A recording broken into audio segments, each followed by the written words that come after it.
Hello दोस्तों, कैसे हैं आप सब। उम्मीद है पढ़ाई लिखाई चल रही होगी या फिर शायद नहीं, इसलिए आज आप इस वीडियो पर आए हैं, राइट।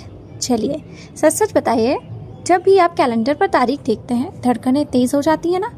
दिमाग में आता है यार सिर्फ 45 दिन बचे हैं, सिलेबस समंदर जितना है, मेरा क्या होगा।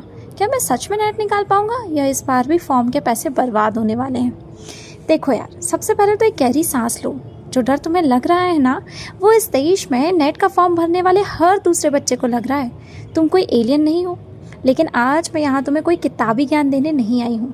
आज हम बात करेंगे एकदम प्रैक्टिकल, देसी और स्मार्ट तरीके की, जिससे इन 45 दिनों में बाजी पलटी जा सकती है। अगर तैयार हो तो चलो मिलकर इस नेट के भूत को भगाते हैं। रणनीति बनाने से पहले ज़रा खुद को थोड़ा पहचानो। इस वक्त हमारे पास 3 तरह के स्टूडेंट्स वीडियो देख रहे हैं।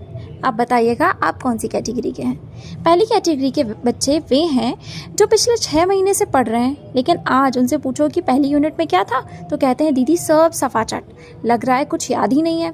दूसरी कैटेगरी के आते हैं लास्ट बेंचर्स। इन्होंने फॉर्म तो भर दिया था लेकिन किताबें अब खोल रहे हैं, अब सोच रहे हैं कि काश कोई जादू की छड़ी मिल जाए। तीसरी कैटेगरी वाले हैं वर्किंग वॉरियर्स। ये वो हैं जो कहीं जॉब कर रहे हैं या गेस्ट फैकल्टी में हैं या घर संभाल रहे हैं।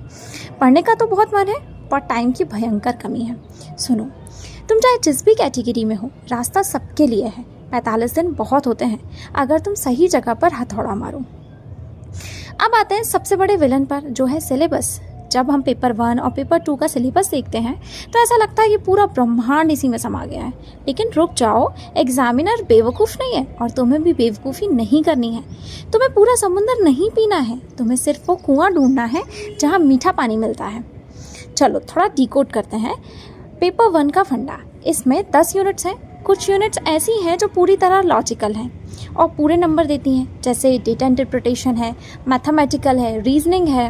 अगर इन्हें आप रोज़ आधा घंटा भी देना तो यहाँ तुम्हारे नंबर कोई नहीं काट सकता। वहीं टीचिंग और रिसर्च एप्टीट्यूड में रट्टा मत मारो।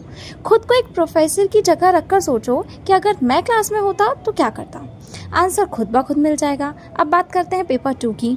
चाहे हिंदी साहित्य हो या कोई भी विषय हो, इसमें एग्जामिनर में कुछ फेवरेट टॉपिक्स होते हैं। पिछले 5 साल के पेपर उठाओ, तुम देखोगे कि कुछ खास रचनाकार, कुछ खास थ्योरीज, कुछ क्रोनोलॉजी वाले सवाल हर साल मुंह उठा के चले आते हैं। बस उन्हीं को सबसे पहले पकड़ना है। तो प्लान क्या है? प्लान एकदम सिंपल है। 30 दिन इनपुट, 15 दिन आउटपुट। पहले 30 दिन नो डिस्ट्रैक्शन जो। इन 30 दिनों में अपनी पसंदीदा वेब सीरीज़, इंस्टाग्राम रील्स और वो बाबू सोना वाले लंबे चौड़े फ़ोन कॉल्स सब बंद कर दो। उन्हें थोड़ा सा म्यूट कर डालो। रोज़ 6 घंटे निकालने हैं, जैसे भी निकालो। 2 घंटे पेपर 1 को दो और 4 घंटे पेपर 2 को दो। पढ़ते वक्त लंबे लंबे पैराग्राफ मत लिखो, छोटे छोटे माइक्रो नोट्स बनाओ। जैसे अगर कोई थ्योरी पढ़ रहे हो तो बस थ्योरी का नाम, उसके राइटर का नाम, एक आध कीवर्ड बस, ताकि आखिरी दिनों में पन्ने पलटने में आसानी हो। अब आखिरी के 15 दिन क्या करने हैं? खिलाड़ी मोड में आना है। आखिरी 15 दिनों में कोई भी दोस्त आकर कहे ना, भाई तूने वो नया वाला टॉपिक पढ़ा क्या, वहाँ से सवाल आएगा तो उससे कहना, माफ़ कर भाई मुझे नहीं पढ़ना है। आखिरी 15 दिन सिर्फ 2 ही दोस्त होने चाहिए, PYQs और मॉक टेस्ट। रोज़ एक मॉक टेस्ट दो टाइमर लगाकर। और हाँ, सिर्फ टेस्ट देना बड़ी बात नहीं है, टेस्ट के बाद देखना कि गलती कहाँ हुई है, वो सबसे ज़रूरी है। देखो यार, मैं जानती हूँ कि इस वक्त अकेले बैठकर पढ़ना, खुद से लड़ना बहुत मुश्किल होता है। कभी कभी मॉक टेस्ट में नंबर कम आएंगे तो रोना भी आएगा, लगेगा कि छोड़ो यार अगले सेशन में देखा जाएगा। पर एक बात बोलूँ, वो अगला सेशन कभी नहीं आता, जो है यही 45 दिन है। सोचो, जब रिज़ल्ट आएगा और तुम्हारे नाम के आगे लिखा होगा असिस्टेंट प्रोफेसर JRF, तो वो अंदर से जो फीलिंग आएगी ना, वो अल्टीमेट होगी। जो लोग आज ताने मार रहे हैं ना कि इतने दिन से यहाँ वहाँ भटक रहे हो, कमरे में बैठकर क्या कर रहे हो, उनके मुंह अपने आप बंद हो जाएंगे। तुम्हारे मम्मी पापा जो आस लगाए बैठे हैं कि मेरा बच्चा एक दिन कॉलेज में प्रोफेसर बनेगा, उनके उस सपने के लिए क्या तुम 45 दिन अपनी जी जान से एक नहीं कर सकते? बिल्कुल कर सकते हो। तो फिर बहानों की दुकान को बंद करो, किताबों की धूल झाड़ो और लग जाओ मिशन पर। मुझे पूरा भरोसा है कि तुम कर सकते हो, बस तुम्हें खुद पर भरोसा करने की ज़रूरत है।